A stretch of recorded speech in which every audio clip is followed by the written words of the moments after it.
अस्सलाम नाज़रीन, this is me Mohammad Ramzan and I am from Balochistan. आज हम आपको ले चलेंगे बलूचिस्तान के एक गांव में, जहां पे आपको दिखाएंगे कपास की फसलें और आपको दिखाएंगे कि ये सफ़र कहां से स्टार्ट होता है और किस मेहनत से एक कपड़ा बनाने वाला सोना तैयार होता है। तो इसकी तमाम डिटेल आपको शेयर करेंगे, मतलब ये step by step start to end कितने मंथ में ये तैयार होता है।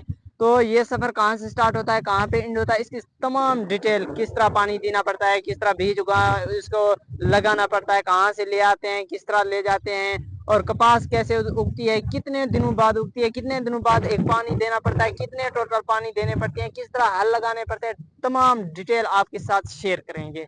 तो इस व्लॉग को इन तक देखना मत भूलिएगा। तो अब आप देख रहे हैं कि कपास की फसल तैयार हो रही है यहाँ पे, मतलब बहुत सारी ऊंची आ चुकी है, उग चुकी है यहाँ पे।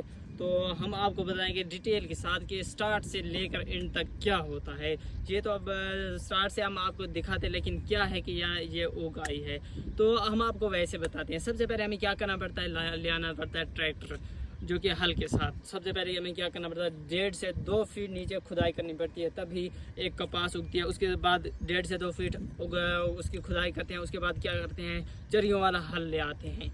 चरियों वाला हल ले आते हैं और उसके साथ खींचते हैं चरियाँ, क्योंकि भाई इनके बगैर नहीं होती कपास। चरियों वाला हल ले आते हैं। उसके बाद क्या करना पड़ता है, अपने लेबर को ले आते हैं। तो भाई पानी उन्हें सीधा करना है। भाई इस तरह तो नहीं होता ना, इतनी बड़ी चरियाँ हैं और कैसे इतना पानी एक चरी के साथ आता है, तो सारी को कैसे प्रोवाइड करेंगे। उसके लिए सबसे पहले हम ले आते हैं।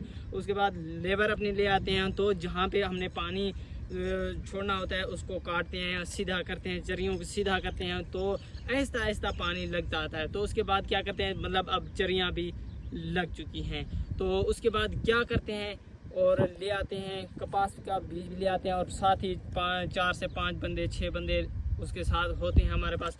तो हम क्या करते हैं, पानी को छोड़ते हैं, चरियाँ भर आती हैं। जैसे ही भर आते हैं यहाँ तक अच्छा खासा पानी वो आ जाता है, तो हम दूसरी चरी में वो उसे लगा देते हैं पानी को। तो वहाँ पे क्या करते हैं, बीज लगाते हैं। तो कौन सा उसके लिए बीज हम लगाते हैं, तो हम तो यूज़ करते हैं कॉटन सीड। तो बहुत से सीड्स की बहुत से सारे इकसाम हैं, तो हम कोई कौन इस्तेमाल करता है, हम 2-3 इकसाम की सीड्स यूज़ करते हैं। तो वही सीड्स हमें क्या करना पड़ता है, 10 से 15 दिन, हर 10 दिन बाद, हर 12 दिन के बाद क्या करना होता है, कपास को पानी देना पड़ता है। तो कितने दिनों के, तकरीबन 8 से 10 दिनों के अंदर ये ज़ाहिर हो जाती है कि इसकी ग्रोथ हो रही है। तब भी एक छोटा सा पौधा हमें 8 से 10 दिनों के अंदर हमें ज़ाहिर होता है, तभी हमें पता चलता है कि भाई ये उग रही है। आप तो इनमें से बहुत से ऐसे सीड्स होते हैं कि उसमें नागा होते हैं, नागा हो जाते हैं। नागा क्या होता है कि बहुत से ऐसे बीज हम लगाते हैं, लेकिन किसी जगह होता है, किसी जगह नहीं होता है। जैसा कि आप देख सकते हैं, इनमें कितना सारा डिस्टेंस है। इनमें इतना ख़ास नहीं है, उनमें देखें ये तो बहुत कम है। यहाँ पे कितने ज़ाया हो गए हैं। तो इस बार हमारी ख़ास अच्छी तरह फसल नहीं हुई जिस तरह पहले होती थी। ये हमें नहीं मालूम कि सीड के चेंज करने की वजह है, या कोई सीड में इस तरह का कोई इशू था, तो नहीं पता। 1-2 दफ़ा फिर हमने लगाई थी, लेकिन हो तो आई है, बट पहले की तरह नहीं हो आई। तो उसके चंद दिनों बाद जैसे उग आती है, तो थोड़ी बहुत बड़ी हो जाती है। तो उसके बाद हमें क्या करना पड़ता है, हमें खाद भी इसे लाजमी देनी पड़ती है। खाद इसकी ज़रूरत है। खाद इसकी क्या करते हैं, इसको क्या करती है, इसकी ग्रोथ को बढ़ा देती है, इसकी ग्रोथ को। तो इसके लिए सिर्फ खाद नहीं देनी पड़ती, उसको क्या लेबर को ले आते हैं। हाँ, और इसमें घास फूस आ जाता है। घास फूस को हटाने के लिए क्या करते हैं, लेबर अपने औजार ले आते हैं और यहाँ पे इसकी खुदाई करते हैं। ये मतलब इस पौधा प्लांट को छोड़ दिया, बाकी सारे काट देते हैं उन औजारों के साथ, मतलब इसकी खुदाई करते हैं। तो जैसे इस तरह करते हैं, तो हमें रोज़ 5 से 10 हर 1 दिन 2 दिन के बाद क्या करना पड़ता है, यहाँ पे चक्कर लगाना पड़ता है। देखते हैं भाई यहाँ पे कोई इन्हें कोई बीमारी तो नहीं लग रही। तो हमें देखते हैं गौर से, अगर हमें कोई बीमारी नज़र आती है तो हमें क्या करना पड़ता है, फ़ौरन हम जाते हैं और उसकी सुबह या परसों, कल या परसों हम क्या करते हैं, स्प्रे लगा देते हैं। स्प्रे जाने के लिए हमें यहाँ पे नज़दीक स्प्रे नहीं मिलता, हमें जाना पड़ता है रकनी या डीजी खान।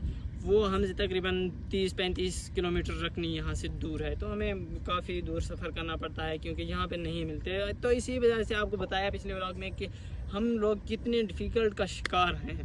तो डिफ़िकल्ट तो भाई यहाँ है। और यहाँ पे आप देखें की फसल अच्छी है, इसकी वजह एक मेन जो है वो बारिशें हैं, मौसम है, यहाँ का ख़ास मौसम होता है। अगर ज़्यादा यहाँ पे धूप हो जाए जिस तरह पंजाब में होती है, सिंध में हो, तो यहाँ भी बहुत कम उगने स्टार्ट हो जाएंगी। तो फसलों का, कपास का, सब्जियों का इस तरह उगना नहीं होगा जिस तरह अब उग रही हैं। तो वहाँ पे अभी भी मतलब आजकल जो गर्मी यहाँ पे वो कर रहा है, इतनी अच्छी खासी गर्मी इन पे डाल रहा है, तो ये दिन के टाइम मुरझा जाते हैं, लेकिन शाम होते ही बादल आ जाता है, बारिश आ जाती है।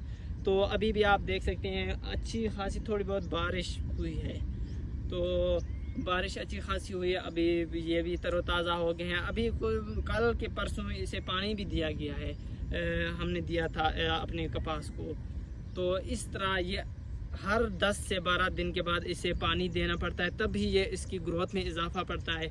और हर तकरीबन महीना 1.5 महीना के बाद इसे खाद भी लाजमी देनी पड़ती है, और इस तरह इसके स्प्रे का भी ध्यान रखना पड़ता है, तभी ये ग्रोथ करती है, बड़ी होती है।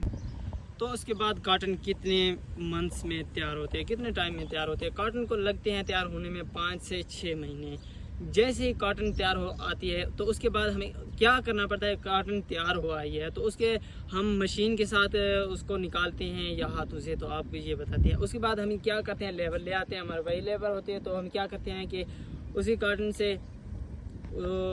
कॉटन के एक प्लांट से क्या करते हैं, कपास को निकालते हैं, और निकाल के अपनी झोलियों में भर भर के शाम के टाइम सारा दिन निकालते हैं। हमारे लेबर निकालते और शाम जैसे होती है तो शाम को हर बंदा अपने गांव को लौटता है, अपने घरों को लौटता है। तो क्या करते हैं वो शाम टाइम वो जितनी भी वो कर चुके होते हैं कपास ले आते हैं। वहाँ पे कमरे हैं हमारे इनके लिए स्पेशल, तो क्या करते हैं वहाँ पे स्टोर करते हैं, स्टोर करते जाते हैं। एक 15 से 20 दिन के अंदर मतलब जैसे फुल हो जाता है वहाँ पे कमरा, तो हम क्या करते हैं ट्रैक्टर निकालते हैं अपनी ट्रॉली पे, बहुत बड़ा अच्छा खासा लोड करके, तो हम इसे ले जाते हैं रखनी या डीजी खान ले जाते हैं। तो वहाँ पे एक अच्छे इसका रेट की अगर बात की जाए, कपास का रेट इस तरह नहीं होता जिस तरह के एक सब्ज़ी का होता है, कभी लगता है या कभी नहीं लगता है। इसका रेट इस तरह आप कह सकते हैं कि एक मुकर्रर होता है। इसका रेट इतना नहीं कम होता जितना कि सब्जियों का होता है, गंदम का होता है। इसकी ये एक ख़ास बात यही है। तो इसके ये मेहनत भी बहुत ज़्यादा मांगती है, बट इसका ये एक मज़ा है कि इसका रेट इतना कम नहीं होता। तो हमें इसे ले जानी पड़ती है, रखनी हम मन के हिसाब से वो देते हैं। यहाँ पे हमारे पास एक अच्छे रेट के साथ जाती है, तभी हम वहाँ पे ले जाते हैं। तो हम अपने नेक्स्ट व्लॉग में आपको बताएंगे कि हम अपनी सब्जियां बताएंगे, कौन कौन सी सब्जियां उगाते हैं और किस मंथ में उगाते हैं और कौन से मंथ में रेडी होती है, और उसकी भी सारी डिटेल आपके साथ शेयर करेंगे। और एक मज़े की बात जो बलूचिस्तान की है वो क्या है, यहाँ पे बादाम भी उगते हैं। बादाम की भी डिटेल आपको लाजमी देंगे, आपके साथ शेयर करेंगे। उसके लिए एक अलग व्लॉग लाजमी बनाएंगे। तो आज का व्लॉग हो चुका है एंड, इसके साथ ही मुझे दीजिए इजाज़त। मिलते हैं नेक्स्ट व्लॉग में, तब तक के लिए खुदा हाफिज़।